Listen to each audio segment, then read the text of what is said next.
Estas palabras del Evangelio que acabamos de leer son palabras proféticas que pronunció nuestro Señor. ¿Y cuándo las pronunció estas palabras? Las pronunció nuestro Señor momentos después de ser vitoriado, de ser aclamado por el pueblo cuando entraba nuestro Señor a Jerusalén el día del Jueves Santo. Todavía estaban los apóstoles gozosos, excitados, contentos de ver a todo el pueblo recibiendo a nuestro Señor Jesucristo. Y nuestro Señor les dice estas palabras que los dejan pensativos y llenos de tristeza. Pero no obraba nuestro Señor sino con gran misericordia, mostrándoles a ellos la realidad de las cosas y que no se dejaran llevar de las apariencias. Había de venir una lección muy dura para el pueblo de Israel, que había rechazado a nuestro Señor Jesucristo. Y 40 años después de la muerte de nuestro Señor, o poco menos, pues fue destruida aquella ciudad de Jerusalén, rodeada por aquel general Tito, y pues donde, según los historiadores de la época, que murieron más o menos 1 millón de personas en Jerusalén, y los demás fueron llevados prisioneros a Roma. ¿Y cuáles fueron las causas de tan terrible suceso? Las conocemos nosotros, que fue el haber rechazado a nuestro Señor Jesucristo, pero no solamente eso. Y tan terrible situación, pues merece un análisis, merece que de parte de nosotros pidamos a Dios nuestro Señor la luz para conocer y entender por qué vino tan grave castigo a ese pueblo de Israel. Para que viendo ese castigo, pues podamos nosotros, pues evitar todas aquellas causas que nos pudieran conducir a nosotros a una parecida situación en nuestra vida espiritual. Pero también por otro lado, que analicemos la misericordia de Dios nuestro Señor, que en este día derrama lágrimas y se llena de compasión nuestro Señor Jesucristo cuando dice estas cosas, para que veamos que también pues vamos a poder ver la misericordia y la bondad de Dios en toda esta situación. En primer lugar, nuestro Señor dice en sus palabras que la causa de este castigo tan grave es porque han desconocido el tiempo en que Dios los ha visitado. ¿Cómo es que han desconocido ellos el tiempo que Dios los ha visitado? 4000 años, según las Escrituras, se había preparado la venida del Mesías. 4000 años llevaba nuestro Señor enviando personas santas que profetizaran la venida del Mesías, preparando todos los caminos, disponiendo todas las cosas, disponiendo los corazones, las mentes del mundo para que pudieran recibir a nuestro Señor Jesucristo. Y había profecías incluso tan certeras que hasta el número de años en que había de venir el Mesías se especificaba, como la del profeta Daniel, con 70 semanas de años. Y aún así, estando nuestro Señor entre ellos y haciendo prodigios que ningún hombre sobre la tierra había realizado, ellos no reconocieron al Mesías que tenían enfrente. 3 años predicando nuestro Señor, recorriendo toda Judea, Galilea, por todos lados, todas las ciudades, haciendo milagros innumerables que no los podemos ni contar. Como dice el apóstol San Juan, que si se refieran todos los milagros de nuestro Señor, no cabrían en todos los libros del mundo. Y aún así no lo reconocieron. Pues podemos nosotros decir que la causa fue que no tenían temor de Dios. Porque las Sagradas Escrituras hablan del temor de Dios como el principio de toda la sabiduría. El temor de Dios es el inicio de la sabiduría. Y la falta de temor de Dios es el inicio de todos los males. Es el inicio de que se pierda la sabiduría. ¿Cuál fue el inicio del mal del rey David? Que no tuvo temor de Dios en el momento que cometió aquel pecado. ¿Cuál es el inicio de todos los pecados, de todas las faltas que cometemos? Que perdemos el temor de Dios. Ese es el inicio de todas las faltas. Se nubla la sabiduría, se nubla la razón, se nublan los propósitos más firmes y a pesar de que la razón nos indica que está presente Dios nuestro Señor, a pesar de que la razón y la fe nos hablan acerca de que todo pecado merece un castigo, de que incluso hay un castigo que es eterno, aún así se comete el pecado. ¿Cuál es la causa? La falta de temor de Dios. Esa falta de temor de Dios fue lo que hizo que Anás y Caifás, pues no temieran a nuestro Señor Jesucristo, no lo reconocieran y pidieran su muerte. Aquel rico Epulón que cuenta una parábola del Evangelio, que no tuviera caridad con los pobres y viviera olvidado de sus deberes más sagrados. Que los fariseos envidiaran a nuestro Señor y a pesar de ver los milagros, los interpretaran mal. Que los saduceos vivieran de una manera olvidada totalmente de Dios nuestro Señor, con una vida solamente dedicada a sus sentidos, solamente dedicada a los goces de este mundo. Esta época, hermanos, sabemos que es difícil. Esta época hay tentaciones por todos lados, hay muchas distracciones y es difícil mantenerse libre del pecado, mantenerse fiel a Dios nuestro Señor hasta en lo mínimo es muy difícil. Sin embargo, la misma Sagradas Escrituras dice, ¿qué cosa habrá que pueda mantener a un joven fiel a Dios nuestro Señor y a su ley? Una sola, el temor de Dios. Esa es precisamente la que nos debe de mantener a nosotros fieles a Dios nuestro Señor, unidos a su gracia, evitando las ocasiones de pecado, cumpliendo nuestros deberes día con día, el santo temor de Dios. Que al principio el temor de Dios empieza como algo difícil, pero después se torna tan agradable, después se torna tan consolador como es el amor de un hijo a un padre. Así, cuando los hijos son pequeños, el temor a sus padres y a los castigos de los padres les llenan mucho su ánimo, su imaginación, los hacen sentir mal.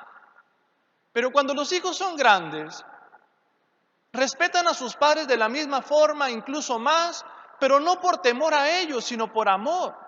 Así es el temor de Dios. Al principio iniciará tal vez temiendo los castigos, temiendo la justicia de Dios, pero día con día se hace tan consolador y no se le quiere ofender a Dios nuestro Señor, ya no tanto por los castigos que nos puede dar, sino simplemente porque es alguien a quien amamos mucho.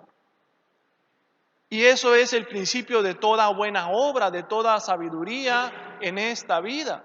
Por lo tanto, ¿qué es lo que le falta a este mundo? El santo temor de Dios. Un santo temor que nos haga a nosotros más bien amar a Dios que temerle.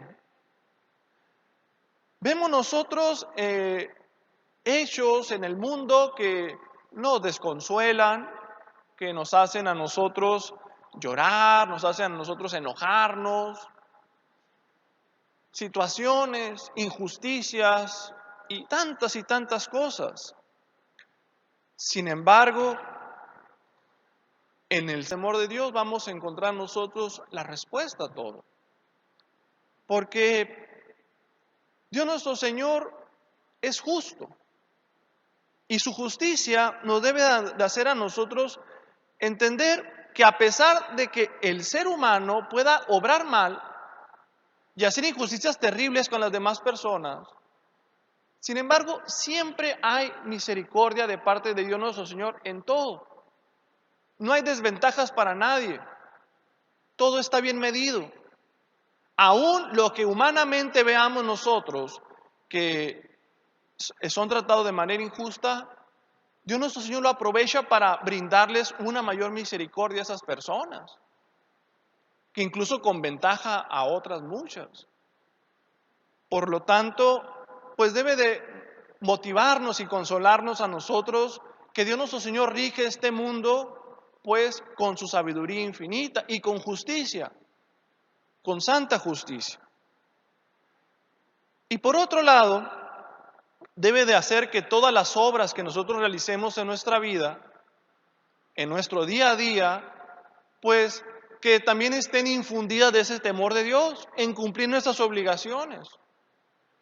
Porque podemos nosotros estar preocupados de lo que hacen otras personas en otra parte del mundo, pero los defectos que estoy teniendo en el día a día no los veo.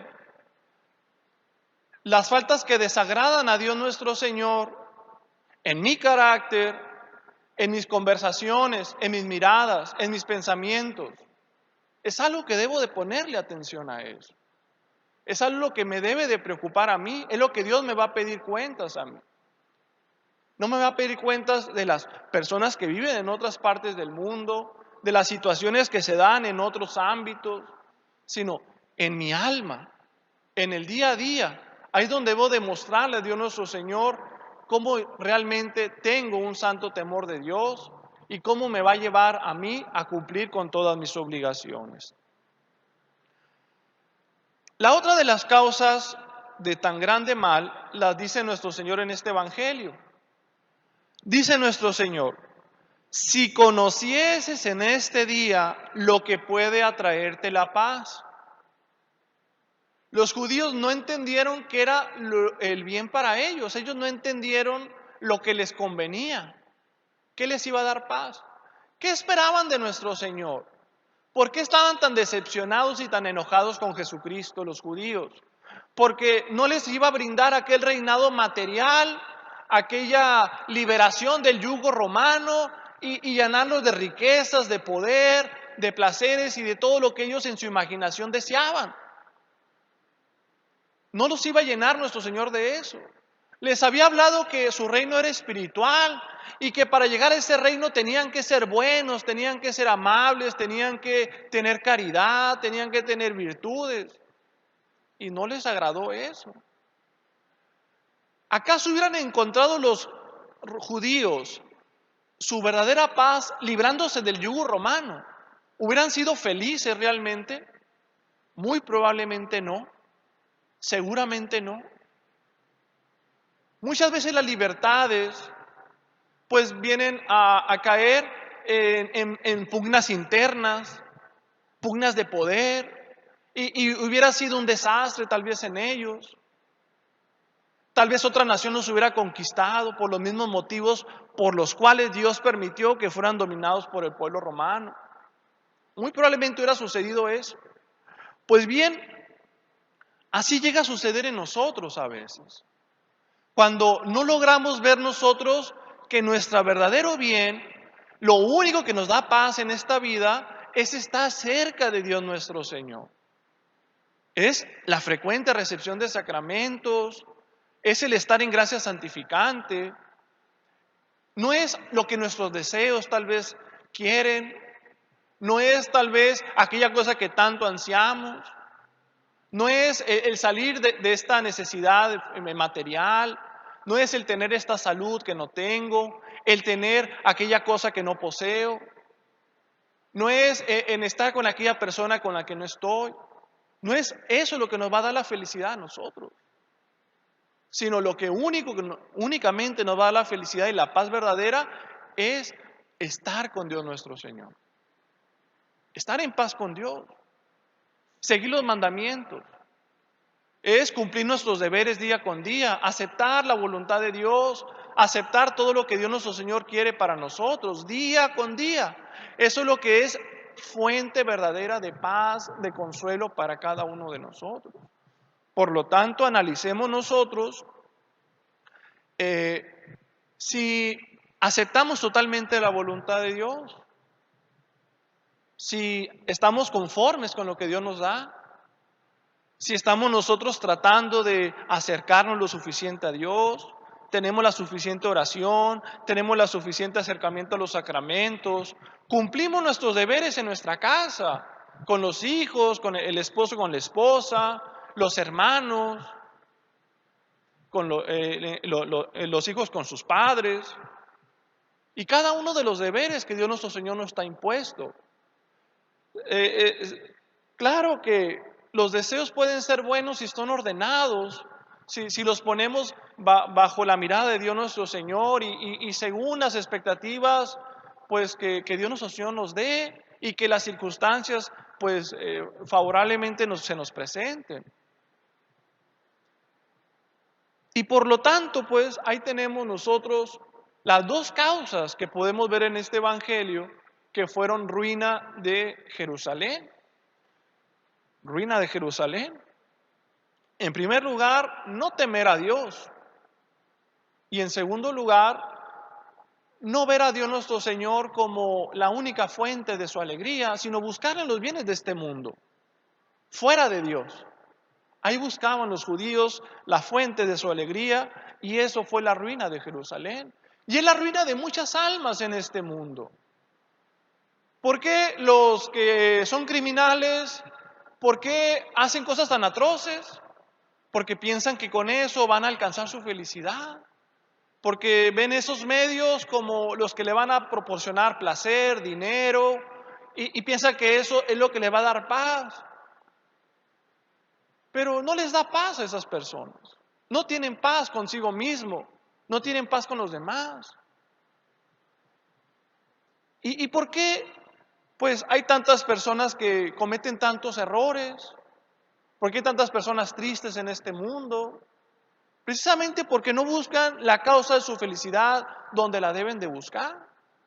Tantas personas insatisfechas, tantas personas que no están contentas con lo que son, con lo que tienen, con quien viven, en donde viven. Precisamente porque ponen en eso la causa de su felicidad. Y no está en las cosas.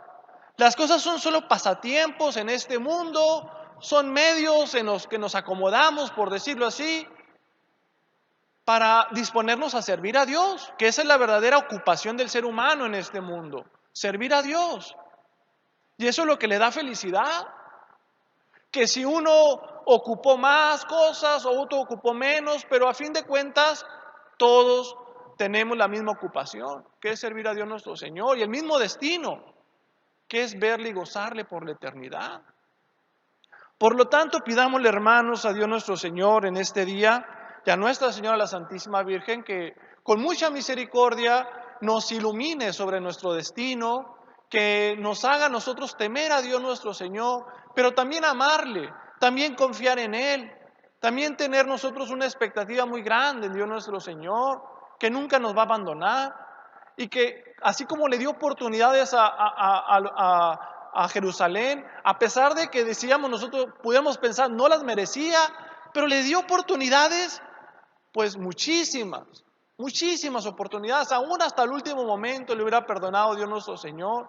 Pues así nos muestra su misericordia a nosotros, que más quiere Dios nuestro Señor nuestro bien que nuestro castigo. Por lo tanto, pidiéndole a Dios nuestro Señor esa gracia, dispongámonos a realizar buenas obras para que con el favor de Dios nuestro Señor, cuando Dios nuestro Señor nos llame a la otra vida, podamos vernos reunidos todos en la eternidad. En el nombre del Padre, y del Hijo, y del Espíritu Santo.